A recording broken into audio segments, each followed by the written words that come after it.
Hey folks, Kilt-Man here. Kilt-Man at your services. How are you all? Hope you're all doing very, very well. Yes, JJ Abrams is making a little cameo appearance here. I can't be arsed sorting it out. I've been out and about today, and I don't know if you can hear it in the background, but we have amazingly heavy rainfall. It has slackened off in the last few minutes, but it was torrential, horrendous, pure, monsoon. And of course we need it because in the UK, around all of Europe as well, we've had heat waves aplenty, which is great. Oh, you love the heat, love the sunshine. Oh yes, bask in it, thrust your flesh towards the sun, yes. But then you can't sleep at night, can you? Because it goes all super clammy and sweaty and sticky and it's really nasty. And it begins to become debilitating. You lose all motivation, as you will have noticed because of the lack of videos in the last couple of days, because it's been so fucking super hot. Oh, I'm going to do the unboxing, I'm going to do this video, I'm going to talk about this, I'm going to talk about that, I'm going to review this. But a little bit hot and sticky. I might go for a drink first to get myself sort of, lubricated, and then it all goes tits up because I stay there and get very lubricated, and then come home and, well, the more you drink, the less aware you are of how hot and sweaty you may be. Anyway, this is a very, very short video. It's all to do with Jaws again. There's not much in the background because I've just come home from the pub. You can hear the rain battering there now. And I was outside the pub in the rain, kilted, just as you see me now, kilt and vest, with whiskage in hand, and like foot on the front wall. So I was like that. And then the band started up, and the band is superb.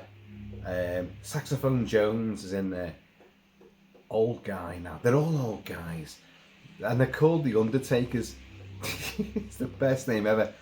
Their drummer looks just like. You ever seen John Carpenter's In the Mouth of Madness?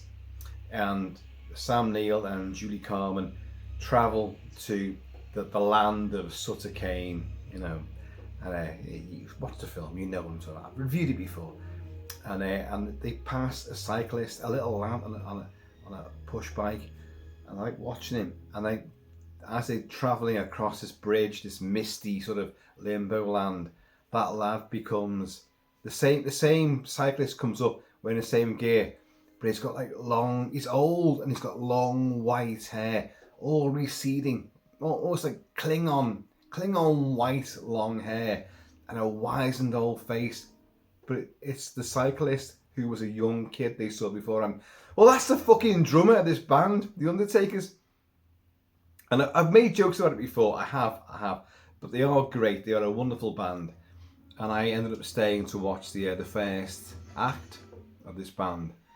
And I thought, well, I've got videos to do. I've got a massive unboxing video to do, which has been hanging on for days and days and days. And I've got other Jaws 50th anniversary celebratory videos to do. And I thought, well, I come back home and I was told, well, you've blown your chance now. Because we're in the kitchen, we're making the tea now, the big meal.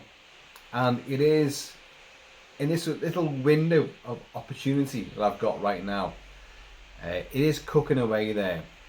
But, well, there's one thing I can do, Jaws wise, in a little interim video.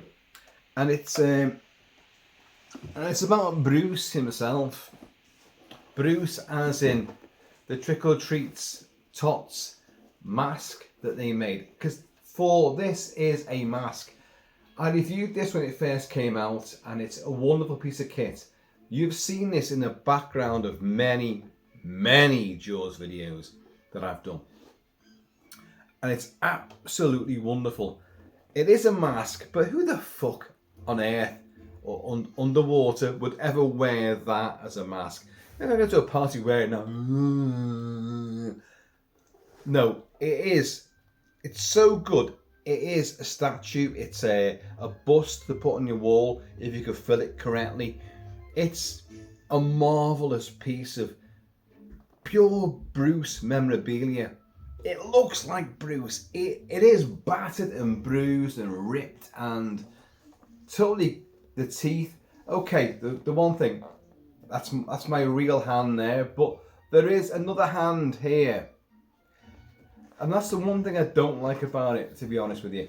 You've got the compressed air tank is in there, which is wonderful. I like that touch. I'm not so sure about that. Kind of looks like a face hugger, you know, inside Bruce's mouth. Oh, not another crossover. Oh my God! Don't tell me we're gonna get alien jaws. I wouldn't put it past them, you know. But as a latex, effigy of Bruce, just Bruce's face. Obviously, you've got no dorsal fins, you've got no other fins, you've got no body to it. It's absolutely fucking fantastic. And those, black eyes like a doll's eyes. When he comes at you, don't seem to be living till he bites you. And those black eyes are all over white. And of course, in the film, those black eyes do not roll over white. And even in Jaws 2, they don't do it.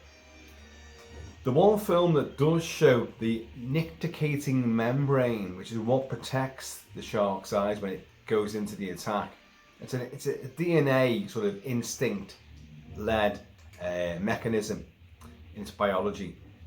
When it goes in for the attack to protect its eyes, which is one of the few vulnerable spots on a bloody big predatorial Carcharodon carcarius, a great white shark, but it protects the eye.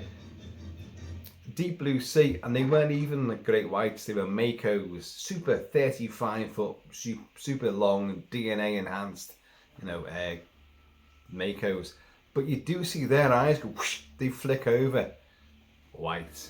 And but the point of me doing this little wee video now is not to talk about all the sharks and their different traits, but trick or treats, masks, and latex masks in general.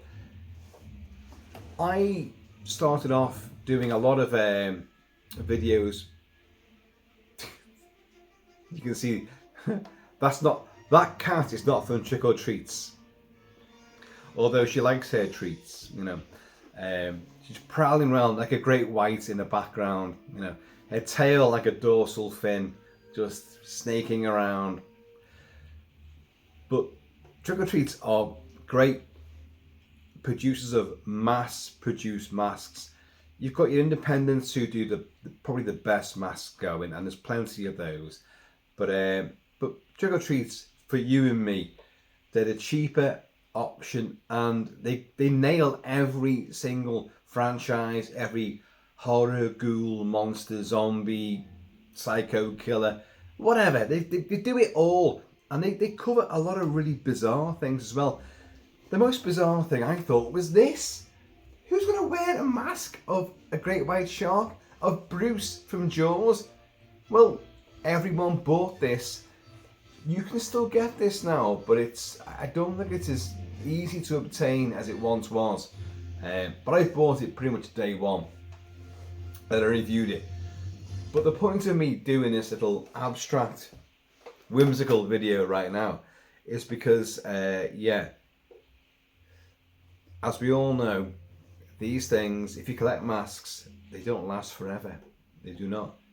If you're going to keep them in a glass case, like you found Pharaoh Imhotep or whatever in some mummified condition, and you open the burial tomb and oxygen gets in there, you've got to preserve it, get it in glass immediately, straight away, and then you can keep it preserved. And you can pump chemicals and certain things into the you can breathe chemicals into the glass sarcophagus the museums and keep it preserved.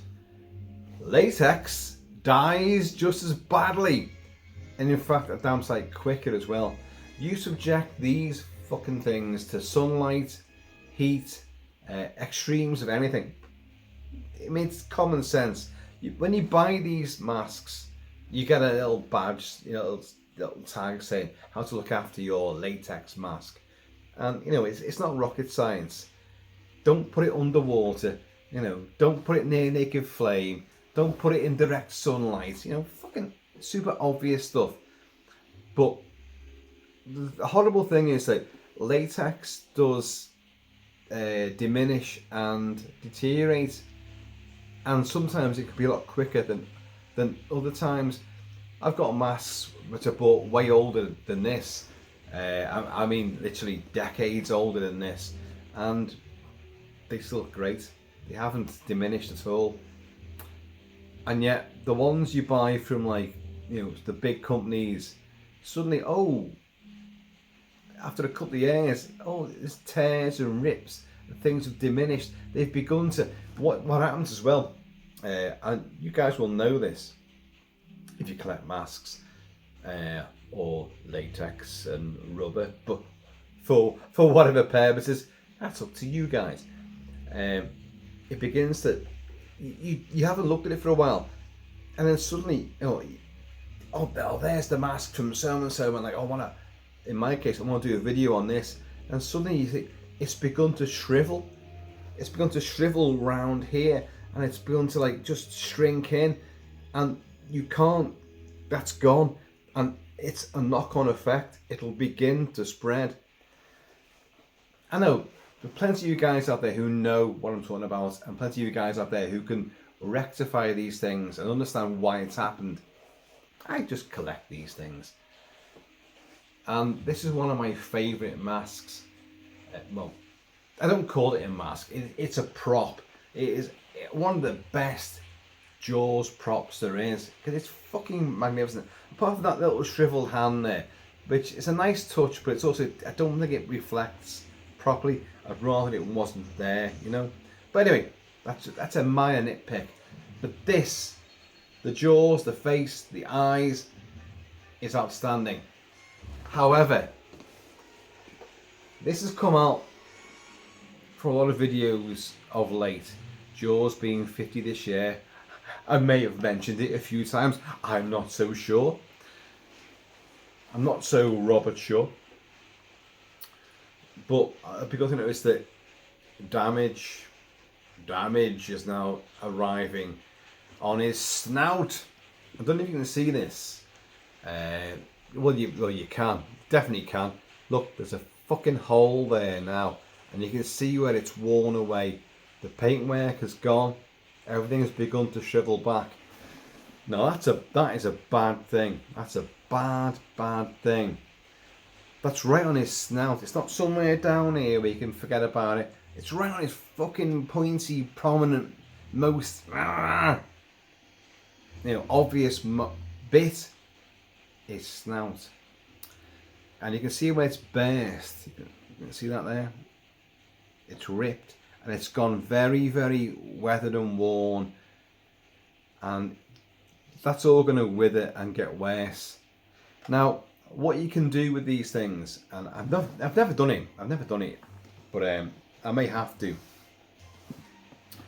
is that you can put a layer underneath, and you can put latex in there with a bit of super glue or something, like a bit of latex and super glue. You guys go, no, you don't put super glue in. I don't know what the score is, but you can repair that, and you can fill it in, and then obviously you're going to paint it over again. So you can repair these things, and but there's part of me that goes like, well, do you know what? He's meant to be battered and worn. Bruce has gone through a lot of shit in his even the meager span of life that we see in Jaws. He goes through a lot. You know, he gets shot at, he gets harpooned, there's 3 barrels on him. There's all sorts going on with him. He's put in like Hooper's cage. So his snout's going to get knackered to hell and back.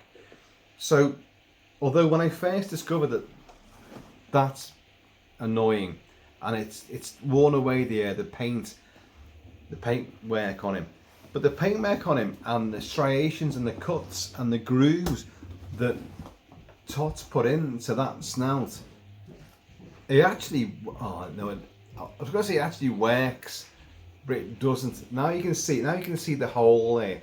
It's kind of like a bit obvious. I will have to do something about that. I will have to work on that. But it's not, in the grand scheme of things, they made this withered and weathered and worn and battered and bruised. This guy has been going through the oceans for a hell of a long time, chewing and biting and doing what he does best. And he's obviously hit Ben Gardner's boat. He put a hole in Ben Gardner's hull. So, you know, and he does it, he butts the orca as well. He takes out a pier. He's done loads of things. His snout isn't going to look the best, is it? So I guess what I'm saying is, like, although as annoying as that is, which it is, it kind of fits in for a while. So if you've got one of these or any other mask, you know, and it's a monster thing, you know, it's a villain, it's a Jason Voorhees, it's a Freddy Krueger, it's whatever, whoever the monster of choice your latex dreams have bestowed upon you, and they're hideously scarred, it's a zombie, it's a whatever, well, you know, a little rip and a tear, you're like, oh no, it's fucked, it's ruined. Is it? Maybe you can make it work to your advantage and make it more convincing, more authentic. Don't get me wrong, it does annoy me. It does annoy me because you spend good money on these things, and I don't know if you can see quite close up there. Apart from that hole, that actually looks amazingly good. Now, a lot of these striations and little tears and rips, that's how it came, and that's down to Trick or Treats, because they put that design work, that sculpting, that mould and that paint work into it. And the shark it will look battered. You don't get a pristine bloody, you know, play shark, you know, sort of model image. They're not beauty queens, these things. They're going through coral reefs, they're getting battered by waves, battered by pollution, and they have the little fish that live off them and start nibbling into their flesh. But they're not very vain, I don't think. Sharks, are they? Are they? Can you imagine? I mean, they've got great big toothy smiles and all that, but I don't think they care too much about how they look. But that's it. But that is genuinely, come on, look at that. You can buy many independently sculpted and modelled masks or sculptures and busts of Bruce the Shark from Jaws, and all the ones I've seen have been wonderful. This is a nice cheaper version and it looks incredible. I just hope that this doesn't spread too much and become a big huge rip. I'll try to repair this. I'll put something on. I'm no expert. I know what you're supposed to do, but I don't personally know how to do it. I can't use latex. I don't know what I'm doing with latex. I haven't got a fucking clue. So it's now going to be an act of preservation on this, which I think probably reflects pretty well on the ecology of, you know, marine life and sharks themselves. Preservation. Jaws came out and everyone, you know, hated sharks, worried and terrified about sharks. So as Peter Benchley, who wrote the original novel, as I've said many times, he decried what he did and was like, oh my god, I've made sharks the villains and they're not. That wasn't my intention. I just wrote a thriller novel, an adventure novel, an airport lounge, you know, sort of, you know, thriller, and suddenly sharks because of Spielberg's movie, became, you know, the enfant terrible, you know, villain number one. So everyone was hunting sharks. They're the bastards, you know, of the seas, and they're not. They kill next to nobody. But we love them in movies. We love them as this underwater threat. Human beings shouldn't go in the water. You go in the water. Sharks in the water. Our shark. Well, yeah, you know what I'm talking about. But so sharks became vilified and were hunted down almost to the point of extinction in certain species. You know, China and Japan have massively destroyed so many species of sharks for their own cuisine. But these big brutes, these big bruises, they're not.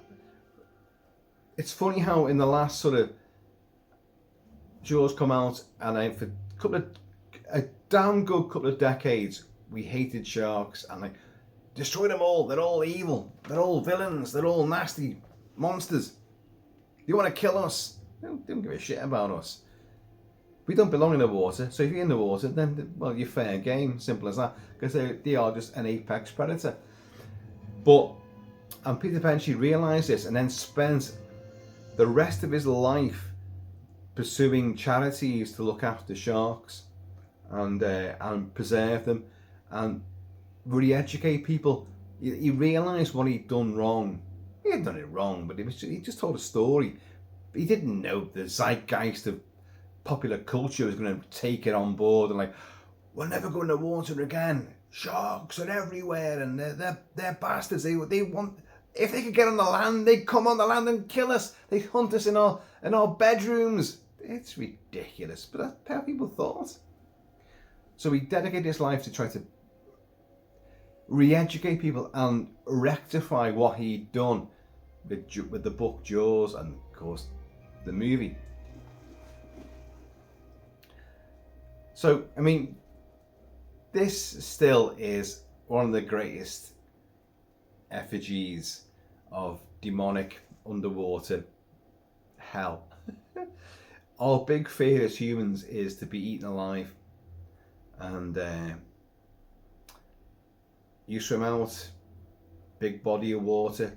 We're not meant to be there. We are literally, we're a fish out of water, in water. Because we don't belong there. We're a stranger in a strange land. And we are vulnerable. Whether you've got pressure suits on, scuba gear, and you go underwater, and you think you know what you're doing, you've got your super fantastic diver's knives, submersibles. We don't belong there. We have to have an oxygen supply to be under that water. These things just fucking, that's how they live. They can't live on the land. So what makes us think that we can live in their environment and get away with it? Because these are predators. They're not hunting man specifically. They're just doing what they do. You get in their way, you antagonise them, they're going to do something, aren't they? But anyway, that's another video. But I just wanted to show you that this guy has been in the background of many, many videos. And I think he's a fantastic piece of latex. It's so beautifully sculpted, and those black eyes, like a doll's eyes. They are. It should be a little switch. You can click a little switch, and those black eyes rolled over, like, you know. Wouldn't that be great? There's an idea for someone, some enterprising, you know, mechanic, sculptor, special effects kind of guy, to mass produce one of these, but the eyes can roll over, like, you know, and the jaws go. And like, you know, those resealing tires, you know, the bulletproof tires on certain vehicles, which they reseal themselves, which they do for a little bit. They don't go thinking, like, you know, any of you guys out there that are doing close protection, you know exactly what I'm talking about. You can run for a bit longer. You can maybe get out of a jam, but, you know, they don't last too long. So you're not going to go for, you know, 20 miles, 30 miles to safety. You're going to have to, like, really bug out quickly and find another exit route, because those tires will not last. But what I'm saying is, like, if you can make latex reseal itself, that'd be superb. Look at that again. Look at that. That's kind of annoying, that, isn't it? But in the grand scheme of things, if that didn't get any worse, I could seal that over, I think, and mask it a little bit. But because the desiccation on the rest of it, which I don't know if you can see there, you probably can, that, I think that's super convincing. A shark's snout, and it's rough hide of a skin which can rip your flesh. It's so hard and abrasive, a shark's skin, that if it just rubs against you, and which you see in Jaws 2 as well, it will shear your skin off you. It's so rough, and it kind of works, and I like that. But I've got a horrible feeling that that is just, oh, was that there to begin with? I can't quite remember. And it's now all getting weathered and worn. Is it all going to completely wither away? And I'll have a Bruce with like no snout, just a great big gaping hole. I don't know. I hope not. I'll try to fix this up. And, like, you know, he's not been in sunlight. I've not messed around with this. He has just been in the background of videos, and he's sat, you know, sometimes on display, sometimes just in preserve, and it's just so annoying that it's done that. Anyway, but the rest of it is great. You've got proper slashes, grooves, and, you know, slashes. I said slashes twice, didn't I? Slashes, grooves, and slashes and grooves. And rips and gouges, because this guy's gone through a lot. As I say, they're not very vain, are these sharks? Right, there is, our family meal is bubbling away there. So I thought I'd just throw this video out there and talk about trick or treats masks, which are by and large fantastic. I have, you know, innumerable. I just can't seem to afford to buy any of them in these days. It's because the prices have gone up again. Prices have gone up, you know. And the Kilt-Man, I've got to try and put Kilt-Man back on a paying basis, you know. Trying to bring out the tourists to Kilt-Man. So I'm skint, basically. I'm a skint quint. But I'll be back in a little bit because there's something else to do, and there's a huge big unboxing which has been so long delayed. I can't believe I've let this sit there languishing in all its cardboard sealed up glory, and like teasing me, and I haven't opened it. And it was a birthday present as well, from your friend of mine, Ashradine, a traveller in time. Ashradine, it's been there since before the birthday. I've had another birthday since. It's been there for that fucking long. So the idea is, I'll do that later. In the background, there has been Jaws playing, well, Jaws 2 in fact. So I'm just gonna.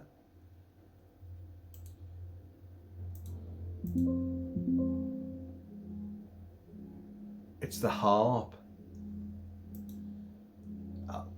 Jaws, the first John Williams score, is a masterpiece.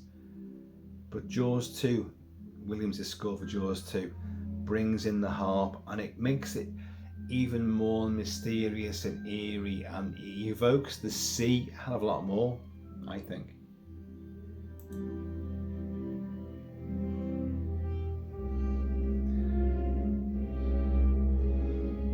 And of course, I've done videos on Jaws, and plenty on Jaws 2. Commentary tracks for Jaws and Jaws 2.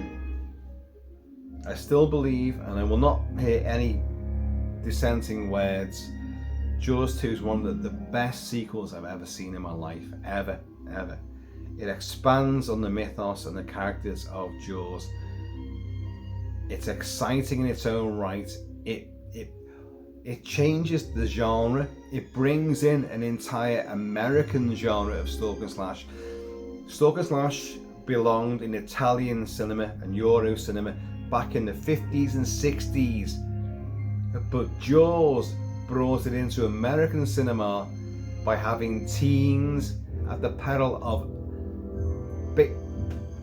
basically, these are knives, a knife wielding maniac picking them off one by one. And that was Jaws 2, and it's outstanding. Listen to this.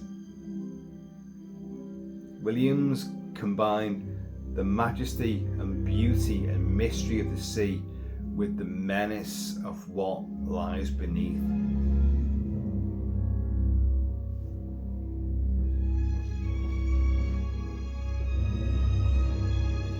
And that ghostly refrain of the original Jaws theme with the orca theme.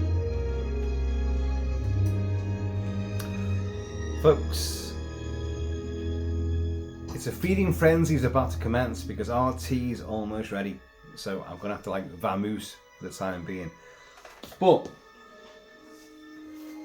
if you've got one of these, preserve the bastard however you can. I think certain ones, pressure, stress points are going to give way on some of these masks, and there's quite a, you know, maybe it's that protruded snout is just it's going to give way at some point.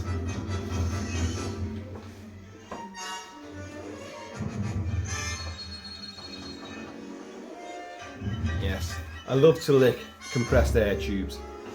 Right, folks, I hope you know we shall be Kilt-Man. Please, in the meantime, it's ever like, well, enjoy the weather, and if you've been having a heat wave near you, pray you get some of this atmosphere breaking rain, wind, and just it cools you down, and it might make a mess of your hair, but what the hell, you know, folks.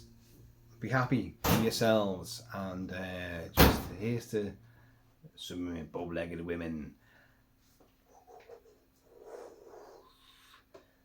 Leaders and latex, yeah.